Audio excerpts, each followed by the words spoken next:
Well, there's this rumor propagated through the internet that INFJs are really very, very nice and very, very open to compromise and pleasant people all around. Well, sorry to say, but INFJs can be quite judgmental. INFJs can be quite picky in who they choose to interact with. And INFJs can be very much capable of doing without you if they decide that they're better off without you. INFJs value alone time. There's a lot of people who say, including introverts, who say that they value alone time, but once they start spending a lot of time alone, they realize they need other people. Happens to INFJ too, but it doesn't happen to them as quickly or as intensely as it happens in the case of most other types, right?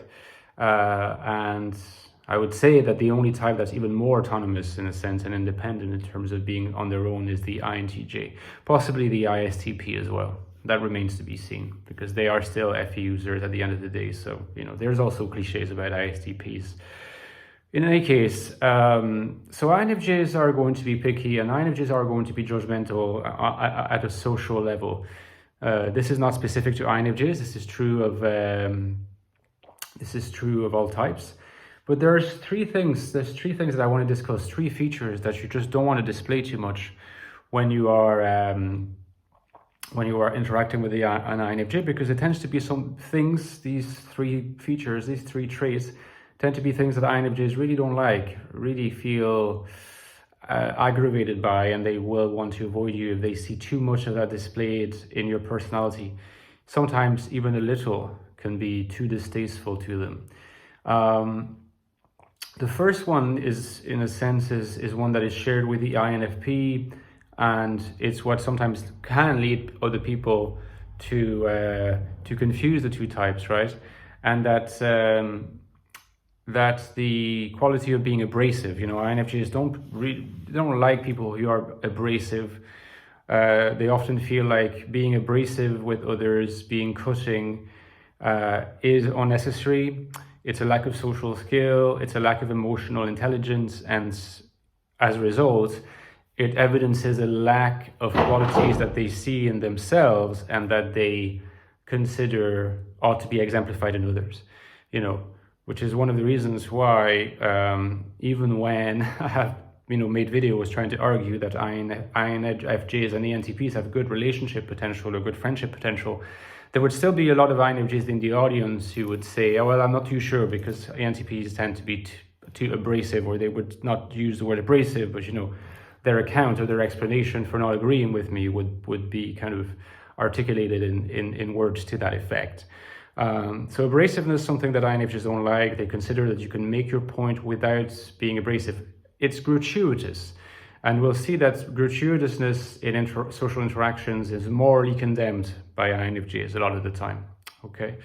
The second trait is also something that you could classify under the trait of being gratuitous and being morally condemned on that score by INFJs. That's the quality of being unnecessarily mean, the quality of being almost sadistically nasty sometimes, or just nasty for reasons that are just not justified. So this is different from being abrasive, because someone who's abrasive is not necessarily nasty, right? But they are just in their manner of interaction, they just lack a lot of polish and they come across insensitive. They might not in fact be insensitive.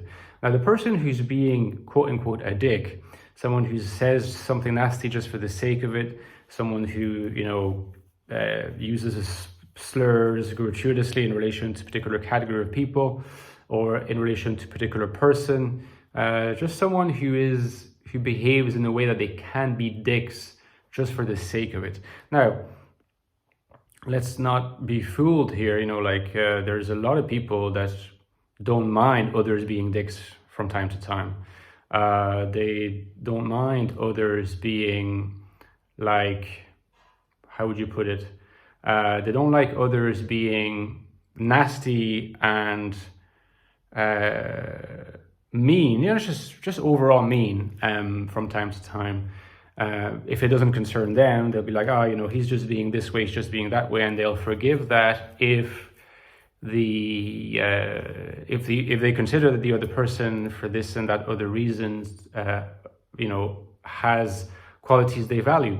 But with INFJs, it tends to just be something that they don't really give it a pass, or they're less likely to give it a pass than your average person from your average type.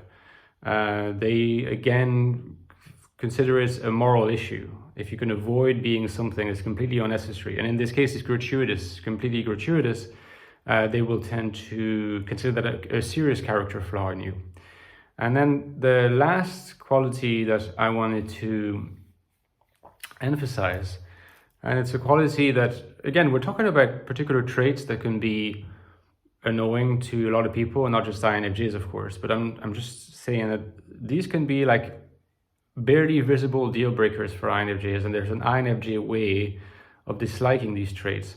The third trait is people who talk too much, often listening to themselves talk, or just talking too much in general. I think there is this false reputation that's being bandied about regarding INFJs, is that, you know, they're amazing listeners and they could just listen to you talking for hours on end. And that's not true. I mean, INFJs are good listeners in the sense that they will tend to actually listen to what you're saying, and they'll be, if you ask them, so what was I saying, they'll be able to give you a good summary of what you said, a good recap. So they are attentive. They are attentive listeners, that's true. They're good listeners in the sense that they are attentive listeners, but they don't like to spend their entire time just listening to you, partly because INFJs, being an I dominance, are worldview types. A worldview type is a type that rambles. A worldview type is a type that needs to articulate what their worldview is, because it's part and parcel. It's lived through as part and parcel of their personality, of their way of being in the world, and that involves the ability to express the worldview with others. One of the ways in which INFJs overcome haziness in dealing with others in social interactions is through the articulation of worldview building and fitting the person within the worldview. Partly they do that through speaking. So they have this need to be able to speak and to feel like they're being listened to when they speak. If you're someone who talks a lot and you're not a good listener, honestly, it's highly likely, possibly even more so than the two other traits I mentioned before, that you won't see the INFJ again, or at least they will not be proactively seeking your company ever again. Again, you want to make room for the possibility that the INFJ may be able to express their worldview and to show that you listen to them. So it's like, you know, it's like you give and you get back. You know, they will listen to you, they'll be attentive, but they expect the same in return. There's definitely types that are way better listeners than INFJs in terms of being able to listen to someone else for a long time without feeling like, you know, they're being stepped on in terms of their wanting to talk. ISFJs apply, INFPs apply, and a bunch of other types probably. ISTPs probably as well. Anyway, let me know in the comments what you think about this video, about these traits of INFJs, guys. Don't forget, I've written 2 books on the INFJ personality. The Infinite Soul, INFJ Life in a Modern World, on how to find happiness and purpose, value, and a rich life in a world that we often feel is hostile. A practical guide to happy INFJ existence in the world today. And its prequel, you can see that they're part of the same series, the Ecstatic Soul, a new look at the INFJ personality, where I look more at the inside of the INFJ mind, INFJ consciousness, and its existential manifestations. If you haven't got those books, get them. And don't forget that I have a Patreon page that you can support. You know, you can log on and start supporting me on a monthly basis. It's the lifeblood of my channel.